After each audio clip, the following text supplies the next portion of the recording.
ମା ତାରିଣୀ ଘଟଗାଁ କୁ କେଉଁଠାରୁ ଆସିଥିଲେ? କୁହାଯାଏ ଯେ ପୁରାତନ କାଳରେ କାଞ୍ଚି ନାମକ ରାଜ୍ୟରେ ମା ତାରିଣୀ ପୂଜା ପାଉଥିଲେ ଏବଂ କାଞ୍ଚି ରାଜ୍ୟର ରାଜକୁମାରୀ ପଦ୍ମାବତୀଙ୍କୁ ପୁରୀ ରାଜା ପୁରୁଷୋତ୍ତମ ଦେବ ବହୁତ ଭଲ ପାଉଥିଲେ। କିନ୍ତୁ ପୁରୀ ରାଜା ପୁରୁଷୋତ୍ତମ ଦେବ ରଥଯାତ୍ରାରେ ଠାକୁରଙ୍କ ରଥରେ ଛେରା ପହଁରା ବା ଝାଡୁ ମାରୁଥିବାର ଦେଖି କାଞ୍ଚି ରାଜା ନିଜ ଝିଅ ପଦ୍ମାବତୀଙ୍କ ହାତ ବିବାହ ପାଇଁ ନ ଦେଇ ଅପମାନିତ କରିଥିଲେ। ଏହାର ପ୍ରତିଶୋଧ ନେବା ପାଇଁ ପୁରୀ ରାଜା କାଞ୍ଚି ରାଜ୍ୟ ବିରୁଦ୍ଧରେ ଯୁଦ୍ଧ କରି ପ୍ରଥମ ଥର ହାରି ଯାଇଥିଲେ। ପ୍ରଭୁ ଜଗନ୍ନାଥ ପୁରୀ ରାଜାଙ୍କ ସ୍ୱପ୍ନରେ ଆସି କହିଲେ, କାଲି ସକାଳେ ଯେଉଁ ଘର ଛାତ ଉପରେ ଦଣ୍ଡମାଳ ଟଙ୍ଗା ହୋଇଥିବ ତାକୁ ସେନାପତି କରିଲେ ତୁମେ ନିଶ୍ଚୟ ଯୁଦ୍ଧରେ ଜୟଲାଭ କରିବ। ସତକୁ ସତ ରାଜା ସକାଳେ ଉଠି ଦେଖିଲା ପରେ କେନ୍ଦୁଝର ରାଜକୁମାର ଗୋବିନ୍ଦ ଭଞ୍ଜଙ୍କ ଛାତ ଉପରେ ଦଣ୍ଡମାଳ ଟଙ୍ଗା ହୋଇଥିଲା।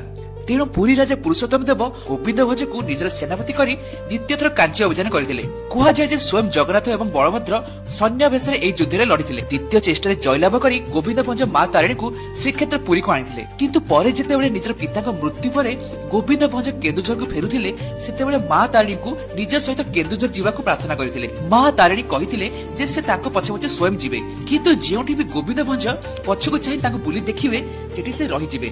ତାଙ୍କ କଥାରେ ରାଜି ହୋଇ ଗୋବିନ୍ଦ ଭଞ୍ଜ ମା ତାରିଣୀଙ୍କ ସହ କେନ୍ଦୁଝର ବାହାରିଲେ। ରାସ୍ତାରେ ମା ତାରିଣୀଙ୍କର ପାଉଁଜିର ରୁଣୁଝୁଣୁ ଶବ୍ଦରୁ ଗୋବିନ୍ଦ ଭଞ୍ଜ ଜାଣିପାରୁଥିଲେ ଯେ ମା ତାରିଣୀ ତାଙ୍କ ପଛେ ପଛେ ଆସୁଛନ୍ତି। କିନ୍ତୁ କିଛି ସମୟ ପରେ ଘଟଗାଁର ଜଙ୍ଗଲ ରାସ୍ତା ଦେଇ ଯାଉଥିଲା ବେଳେ ଏହି ପାଉଁଜିର ଶବ୍ଦ ଆଉ ଶୁଭିଲା ନାହିଁ। ତେଣୁ ଗୋବିନ୍ଦ ଭଞ୍ଜଙ୍କ ମନରେ ଆଶଙ୍କା ସୃଷ୍ଟି ହେଲା। ସେ ପଛକୁ ଚାହିଁ ଦେଖିଲା ବେଳକୁ ମା ତାରିଣୀ ତାଙ୍କ ପଛେ ପଛେ ଏବେ ମଧ୍ୟ ଆସୁଥିଲେ। ମା ତାରିଣୀ ଗୋବିନ୍ଦ ଭଞ୍ଜଙ୍କୁ କହିଲେ, ତୁ ତୋର ପ୍ରତିଜ୍ଞା ଭାଙ୍ଗି ପଛକୁ ଅନାଇଲୁ, ତେଣୁ ଏବେ ମୁଁ ଆଗକୁ ନ ଯାଇ ଏହିଠାରେ ରହିବି।